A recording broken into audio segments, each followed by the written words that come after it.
So we now continue with the Leela of Krishna and Mathura. So we saw Uddhava come back from Vrindavan after hearing the Brahmara Geetam and seeing the depth of the devotion of the gopis. And then it continues. Uddhava is always accompanying Krishna wherever he goes. So Krishna makes two visits that he had promised. If you may recall, when Krishna enters Mathura, he told Akrura that he'll come to his house. Akrura invited him to his house. Krishna said, I'll come after I finish the job of eliminating Kamsa and re-establishing proper order in Mathura. And then also there was a lady who was a hunchback woman, Kubja, called Trivikra. She offered sandal paste to Krishna. So Krishna had told her that I will come and see you because she invited him home as well. So Krishna keeps the word always. So he first goes to Kubja's place. She is very happy. She has been also feeling the pang of separation from Krishna. She is also, even though she had only one encounter, that was enough for her to be smitten and feeling this intense pang of separation for Krishna. So Krishna obliges her by going to her house. And this Trivikra, who is now a beautiful woman, as we saw, she welcomes Krishna and she is very happy to have Krishna and she is embraced by Krishna and she is highly pleased. Then Krishna moves on to Akrura's house. Akrura again is so blessed, he feels that Krishna has come.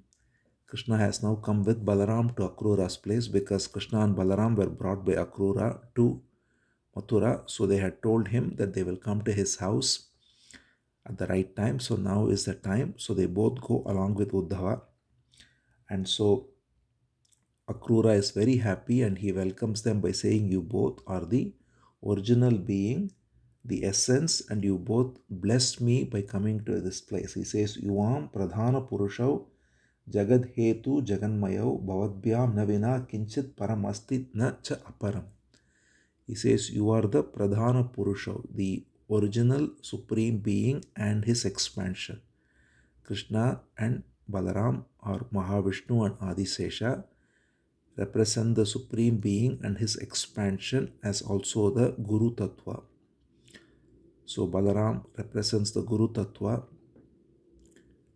and therefore Krishna and Balaram coming together, Akrura says, you are the original cause of the universe, Jagad Hetu, and the entire universe you pervaded, Jaganmaya. So then he says, Atma Srishtam Idam Vishwam Anvavishya Swashaktibihi Iyate Bahuda Brahman Shruta Pratyaksha Gocharam. He says, by your own power, Atma Shakti, you bring forth this universe and you enter it as well through your own Maya, and all there is only you. So when we therefore come forth in any way, so when we recognize anything through thought, word, or action, or through sense perception, the movement of thought, word, knowledge, perception all happens through the one divine energy, which thus brings forth the perception of the universe. The universe exists only through the power of our perception that comes forth from the supreme essence, which is the divine energy. So every moment when we perceive the universe, when everyone at every level perceives the universe, that happens only through the divine potency, the divine energy that makes perception happen, that makes thought, word, and action happen.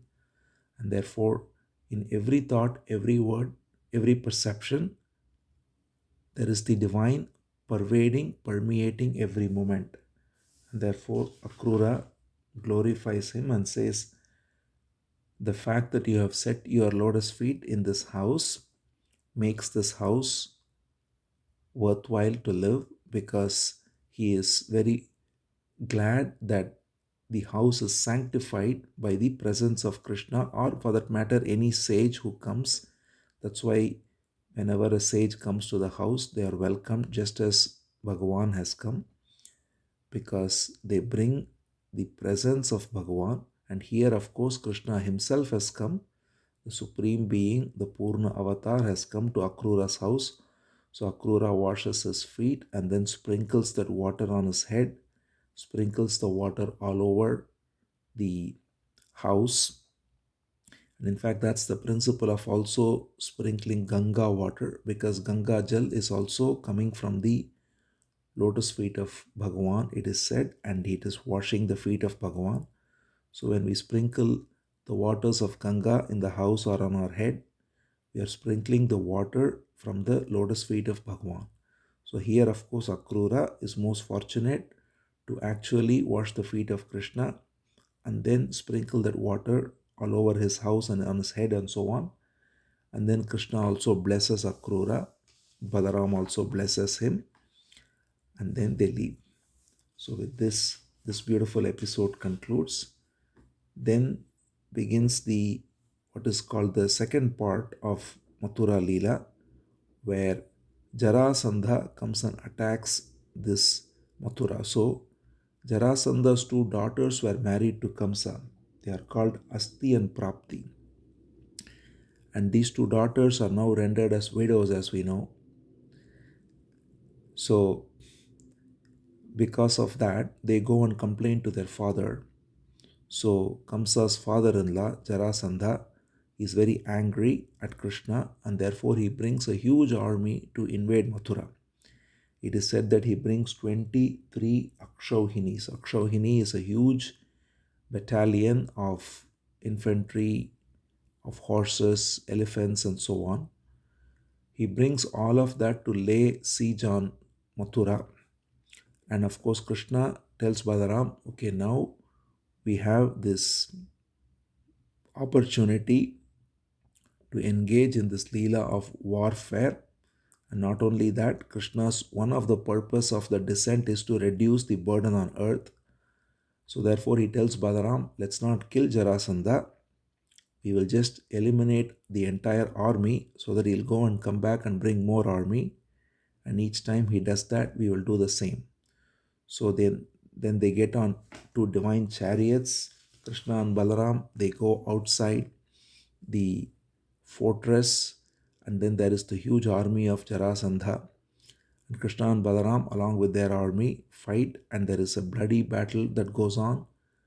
But of course, Jarasandha's army is no match for the divine power of Krishna and Balaram. So they both effortlessly defeat and eliminate the entire army of Jarasandha. And Balaram captures Jarasandha. But of course, he spares him as already agreed. And just as prophesied, Jarasandha goes and he comes back again with 23 Akshauhinis, and again there is a battle. So this keeps on going. 18 times he comes. It is said that Jarasandha attacks Mathura 18 times, and every time he comes, the same result ensues. The whole army is destroyed. Jarasandha is spared, he comes back. The 18th time he comes, he also coordinates with another Yavana. He's called Kala Yavana. And this Kala Yavana is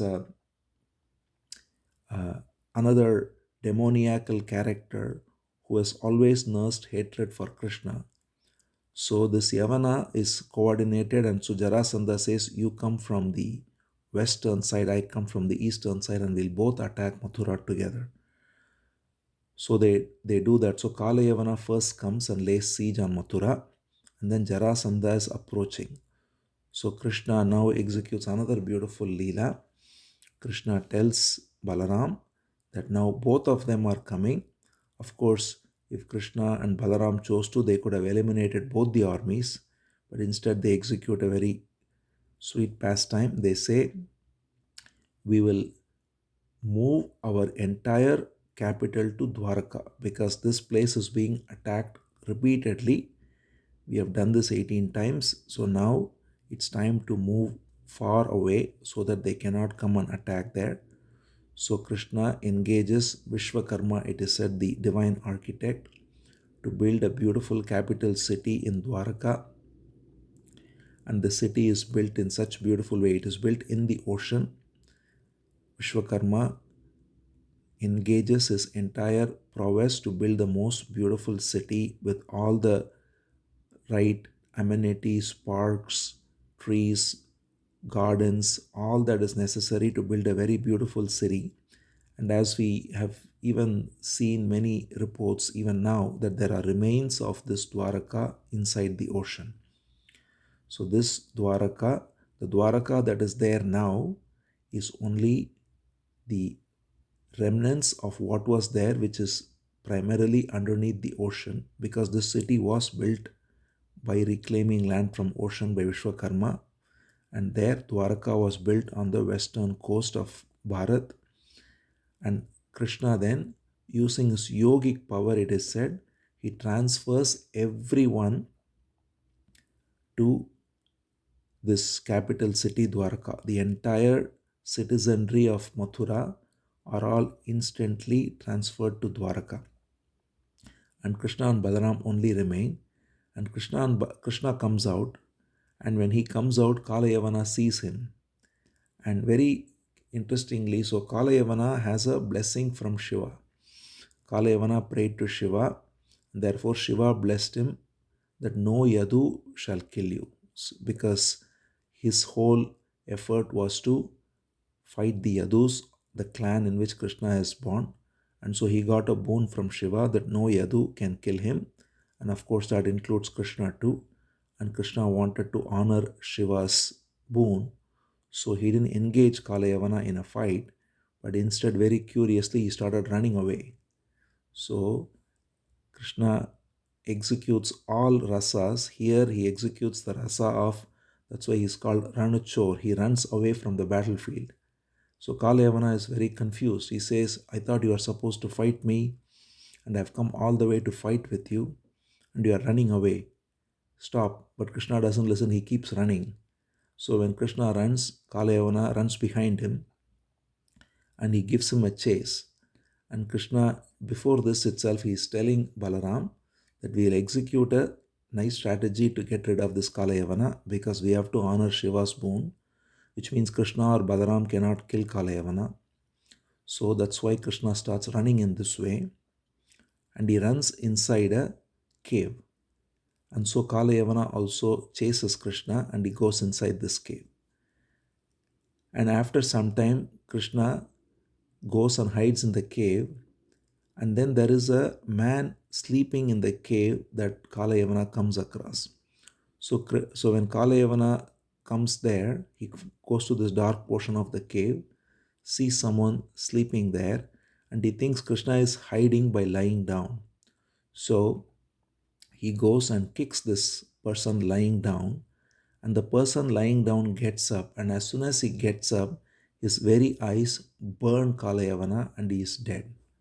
So the reason for this is, there was this great warrior called Muchukunda, and this Muchukunda comes in the solar dynasty. He is descendant of Mandhata, so which means he was there many thousands of years ago, it is said. And he was such a great warrior that he went and helped the Devas, Indra and so on. And then by the time the battle was over, because the time frames are different between, it is said, the heavenly regions and earth, by the time he came back to earth, all his descendants, not only his family, his descendants, multiple generations had gone, and he knew literally no one on earth. So he didn't want to then be engaged in warfare or engaged in ruling or anything of that nature. So he said, just give me a boon to rest somewhere. So the Devas blessed him that we cannot give you the boon of liberation, but we can give you the boon that you can rest wherever you want. And if anyone disturbs you from your sleep, they will be burned. So that is the boon he got from the Devas. And then before that, another Rishi had told him, called Garga. It's a different Garga. he had told him that at one point you will get direct darshan of Bhagavan. So he had both these visions, both these boons. So with this, he was happy to go to sleep in the cave, and it is said that he was in such a long sleep, being blessed by these devas, that he will be in complete rest, and if anyone disturbs him, he'll be destroyed. So Krishna knows exactly this, and therefore that's exactly why Krishna played the strategy of as if running away from the battlefield, hiding in this cave, right where Muchukunda is, and when this Kalayavana comes there and he kicks this Muchukunda's very eyes, because of the boon he got from the Devas, Kalayavana is burned, as we saw. So this is the way Kalayavana is finished. And then after Kalayavana is finished, Muchukunda now looks around, and then Krishna makes his appearance in the cave. And now, as the other boon was given to him by Garga, he gets the direct vision of Krishna, and he first doesn't recognize who it is, because as we saw, this Muchukunda was sleeping for so long that his eyes were not even used to anything, and Krishna was shining so bright. So the light from Krishna's very body was so bright that he didn't know who it was.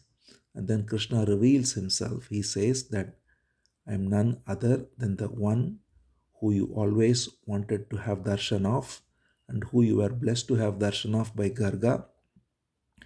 And therefore now you are blessed with this darshan, and this is what you have been given the boon for, and so you are most blessed to be here now. So Muchukunda is very moved, and he starts offering his prayers to Krishna. Muchukunda Stuti it is called. So Muchukunda begins by offering his prayer by saying, everyone is deluded by your Maya, and everyone doesn't recognize you. I didn't recognize you either, because I was in sleep. So the sleep of Muchukunda symbolizes Maya, and waking up symbolizes recognizing the one supreme divine being. So he says everyone is in this deep sleep, as I was in this deep sleep, and even when they are apparently awake, they are sleeping, and when they truly awaken themselves, only then they see you. So then Muchukunda offers more beautiful prayers. We shall see those prayers tomorrow as well.